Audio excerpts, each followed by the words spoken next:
ఇరాన్‌కి మళ్ళీ మరొక భారీ దెబ్బ తగిలింది.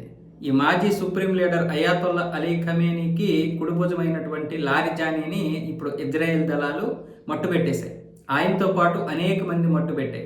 ముఖ్యంగా లారిజానీ ఆయన కుడిభుజం ప్రభుత్వంలో మాత్రమే కాదు, అణ్వాయుధాలు తయారు చేయడంలో కూడా, అంటే ఆ యురేనియాన్ని శుద్ధి చేసే ప్రక్రియ మొత్తం లారిజానే చూసుకుంటున్నాడు. అలాంటి గొప్ప నేత. సుప్రీం చనిపోయిన తర్వాత బలమైనటువంటి నేతల్లో ఈయన కూడా ఒకడు కాదు, మొట్టమొదటి స్థానంలో ఉన్నాడని కూడా అంతర్జాతీయ పత్రికలన్నీ కూడా రాశాయి ఫిబ్రవరి 28వ తారీఖున. అలాంటి లారిజానీని కూడా ఇప్పుడు ఇజ్రాయెల్ దళాలు అయితే మట్టుపెట్టాయి. ఆయన ఏమొచ్చేసి అక్కడ ఇరాన్ నేషనల్ సెక్యూరిటీ కౌన్సిల్ సెక్రటరీగా పనిచేస్తున్నాడు. ఇప్పుడు ఈయన దేశ భద్రత, ఇరాన్ అణు కార్యక్రమం తదితర వ్యవహారాల్లో కీలక పాత్ర పోషించాడు. Supreme Council of the Cultural Revolution లోను సభ్యుడిగా ఉన్నారు. ఇప్పుడు ఈయన్ని చంపడం అనేది ఇరాన్కి చాలా గట్టి దెబ్బ.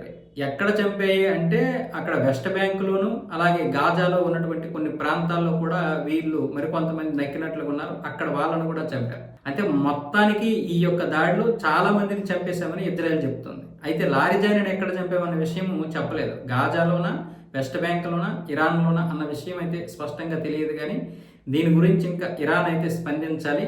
ఇజ్రాయెల్ అయితే మేము చాలా మందిని మట్టు పెట్టేశాం, అందులో లారిజానీ కూడా ఉన్నాడు అని చెప్తుంది. సో అదే జరిగితే ఇరాన్కి చాలా గట్టి దెబ్బ ఇది.